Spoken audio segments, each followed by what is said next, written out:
Jadi ada hadis riwayat Imam Abu Dawud, Nabi bersabda, "La taj'alu qabri 'idan wa sallu 'alayya, fa inna salatakum tablughuni haitsu kuntum." Jangan jadikan kuburku di Madinah 'idan sebagai perayaan. Hadis ini oleh saudara kita dari Salafi dijadikan dalil sebagai larangan kita berziarah tahunan ke makam Rasulullah. Sebab menurut mereka, kalau kita datang tiap tahun rutin, itu artinya kita telah melanggar perintah Nabi. Di saat Nabi memerintahkan untuk tidak menjadikan makam beliau sebagai perayaan. Tetapi bagi kita, tidak kemudian menjadikan makam Nabi ini sebagai tempat perayaan, tidak. Kita berziarah ke makam Nabi. Hadisnya cukup banyak, meskipun para ulama sebagian menilai hadisnya adalah hadis dhaif, tetapi kemudian dari golongan Syekh Ibnu Taimiyah itu mengatakan hadisnya adalah hadis palsu. Tetapi kita mengikuti pendapat ulama yang mengatakan derajat tentang ziarah ke makam Nabi tidak sampai palsu. Sudah menjadi kesepakatan bahwa berziarah ke makam Rasulullah itu adalah kesunahan. Ziaratu qabrihi sallallahu alaihi wasallam sunnatun min sunanil muslimin. Berziarah ke makam Nabi itu adalah sunnah yang disepakati oleh umat Islam. Lalu terkait dengan beberapa hadis yang oleh sebagian ulama memang dituduh hadis palsu, khususnya pengikutnya Syekh Muhammad bin Abdul Wahab, Syekh bin Bas, dan lain sebagainya, maka kita cukup menjawabnya dengan perkataan Imam Az-Zahabi. Imam Az-Zahabi beliau katakan, semua jalur riwayat tentang hadis ziarah makam Rasulullah memang dhaif. Tetapi kedhaifan itu berhubung jalurnya banyak, secara akumulasi itu banyak, maka meskipun dhaif saling menguatkan. Kemudian ditambah lagi oleh Imam Ibnu Hajar, ini ulama ahli hadis yang makamnya ada di Mesir, kata beliau, perkataan Ibnu Taimiyah bahwa hadis ziarah makam Rasulullah itu adalah hadis palsu, tidak betul, kata beliau. Wassallu alayya, bersolawatlah kalian kepadaku, fa inna salatakum tablughuni haitsu kuntum. Bersolawatlah kalian kepadaku, karena solawat itu akan sampai kepadaku dimanapun kalian berada. Nah, kita lihat hadisnya, memang betul. Hadis ini memang teramat banyak riwayat yang menyatakan demikian. Ini misalnya hadis berkenaan dengan dimanapun kita berada, solawat itu selalu sampai kepada Nabi. Hadisnya adalah aksirus sholata alayya, perbanyaklah kalian membaca solawat kepadaku, fa innallah wakkala malakan inda qabri. Allah meletakkan satu malaikat di dekat makam Nabi. Kalau ada satu orang dari umat beliau membaca solawat, malaikat itu berkata, qala li dzalikal malak, ya Muhammad inna fulan ibn fulan shalla alaika sa'ah. Muhammad, fulan bin fulan dari umatmu membaca solawat kepadamu hari ini juga. Itu yang disebut oleh malaikat dua, kita dan orang tua kita. Ma'ruf bin Khazin misalnya, atau siapa bin siapa, itu kedua orang tuanya disebut. Kemudian berikutnya, ma min ahadin yusallimu alayya illa raddallahu alayya ruhi hatta rudda alaihi salam. Tidak ada seorang pun yang mengucapkan salam kepadaku, kecuali Allah mengembalikan ruh itu kepada Nabi Muhammad, sampai Rasulullah menjawab salamnya. Jadi hadis ini, hadis ma min ahadin ini oleh para ulama dijadikan dalil hadis yang paling sahih berkenaan dengan ziarah ke makam Nabi. Jadi saat kita berada pas di depan orang, di depan makam ini lurus dengan makamnya Rasulullah. Jadi hunalika assalamu ala Rasulillah. Tepat berada di bawah gambar Rasulullah ini, ucapkan salam kepada Nabi, lalu bergeser ke kanan, huna assalamu ala Abi Bakrin, ucapkan salam di sini kepada Abu Bakar, kemudian di sini mengucapkan salam kepada sahabat Umar.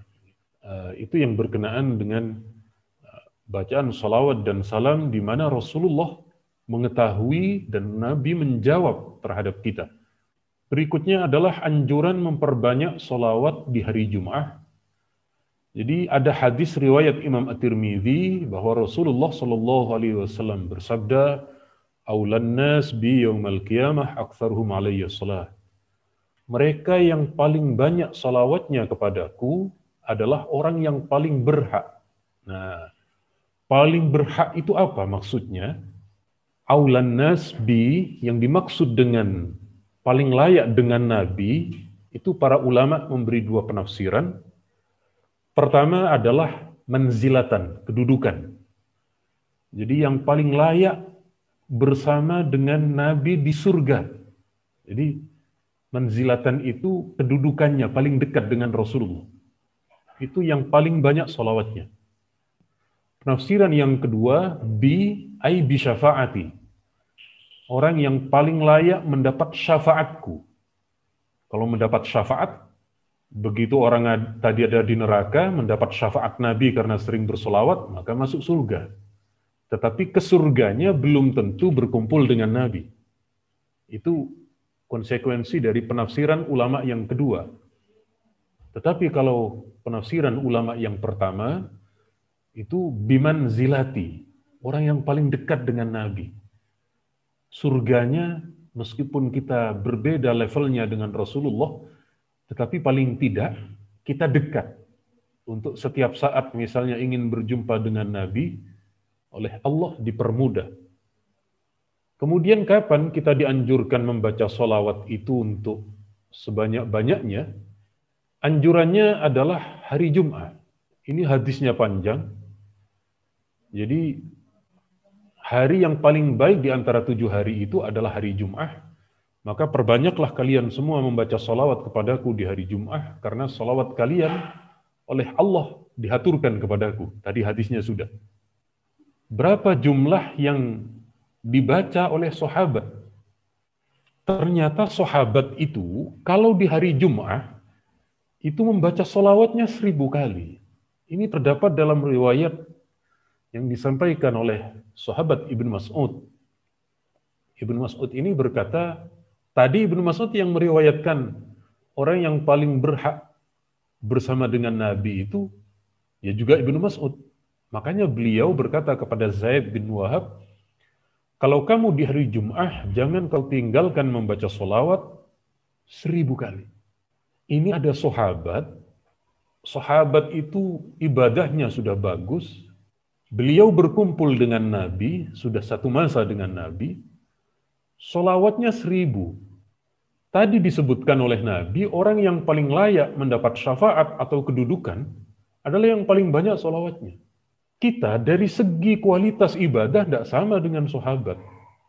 Lah kok sholawatnya di bawah dari sahabat itu? Sholawatan tidak mau, baca sholawat tidak mau. Sahabat ternyata sholawatnya 1000. Kemudian berikutnya, yakni bagaimana sholawat kalau bukan dari Rasulullah? Ternyata ada muridnya Ibnu Taimiyah bernama Imam Ibnul Qayyim. Beliau ini dalam kitabnya Jala'ul Afham mencantumkan beberapa riwayat dari sahabat, dari tabi'in tentang bacaan sholawat. Di antaranya adalah sholawat Ibnu Mas'ud. Allahumma ja'al salawatika wa rahmataka wa barakatika ala sayyidil mursalin. Jadi kalau kita hari ini membaca sholawat untuk Rasulullah pakai sayyidina, dalilnya ya Ibnu Mas'ud ini. Ibnu Mas'ud baca sayyidina kok. Kalau kita yang hari ini membaca sholawat sayyidina dibid'ahkan, ya bid'ahkan juga Ibnu Mas'ud. Jangan cuma kita. Sholawatnya panjang beliau. Kemudian berikutnya Ibnu Abbas, ini doa beliau berkenaan dengan kedudukan Rasulullah. Kemudian lagi ada seorang tabi'in, para ulama salaf kita, Imam Alqamah An-Nakhai, beliau juga membaca sholawatnya, beliau rangkai sendiri. Jadi sekali lagi beliau merangkai sendiri, sallallahu wa malaikatuhu ala Muhammad. Assalamu alayka ayuhan nabi wa rahmatullahi wa barakatuh. Ternyata sholawat itu redaksinya tidak harus dari Nabi. Sebab kalau redaksi sholawat itu harus dari Nabi, tidak mungkin sahabat mengajarkan, tidak mungkin tabi'in mengamalkan.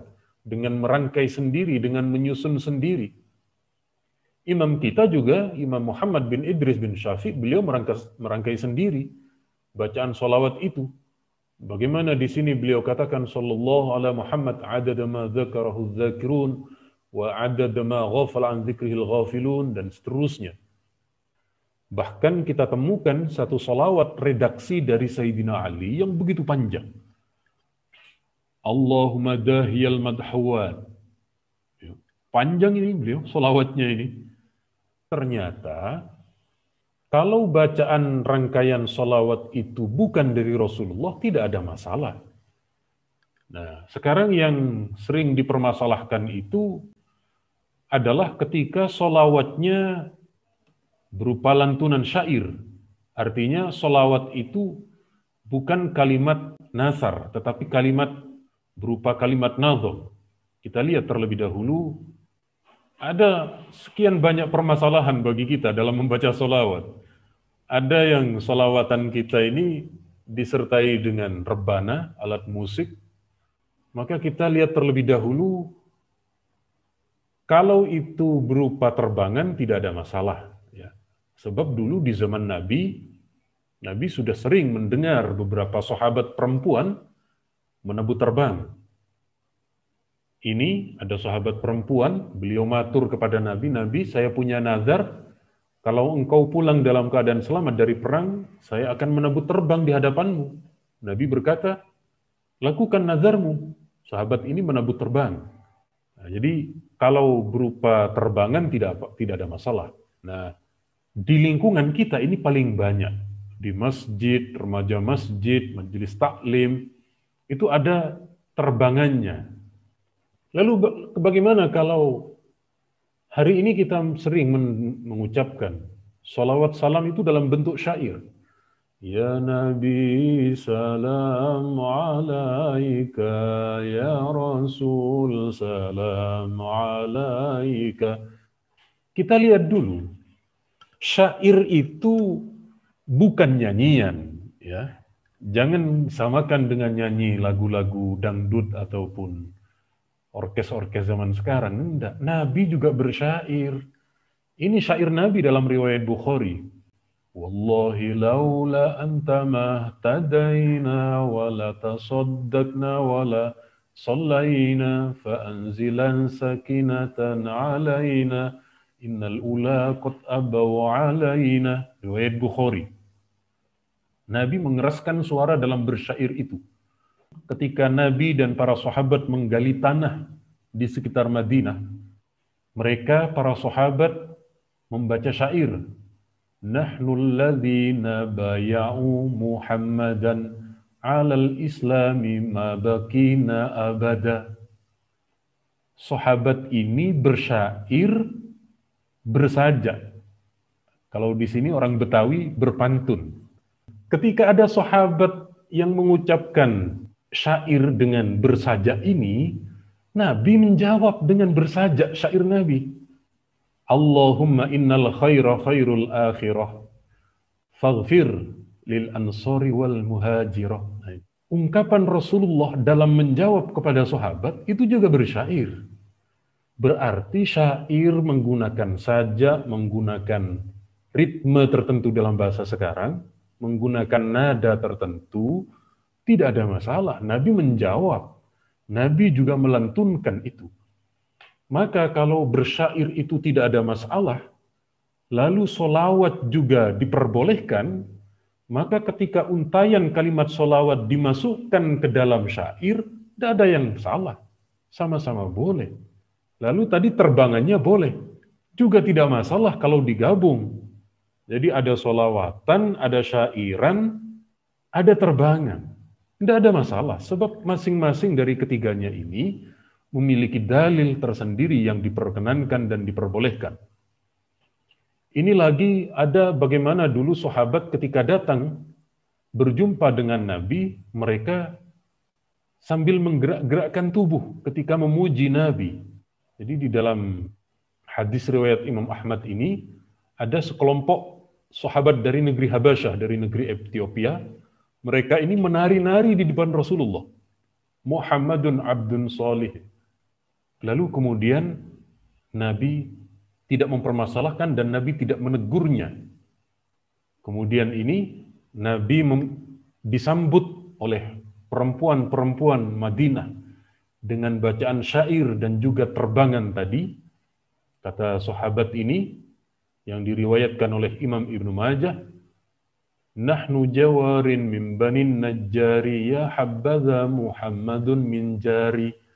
Sahabat yang melantunkan bacaan syair disertai dengan terbangan itu dengan suara indahnya, lalu dijawab oleh Nabi, "Ya'lamullah inni la uhibbukum." Allah tahu kalau aku mencintai kalian. Bagi kita hari ini tetap kita rutinkan membaca salawat kepada Rasulullah dan dianjurkan dengan sebanyak-banyaknya salawat. Adapun kebiasaan kita membaca salawat dengan terbangan dan beberapa hal lain, telah kita uraikan dalilnya dan beberapa riwayatnya. Dari saya cukup sekian.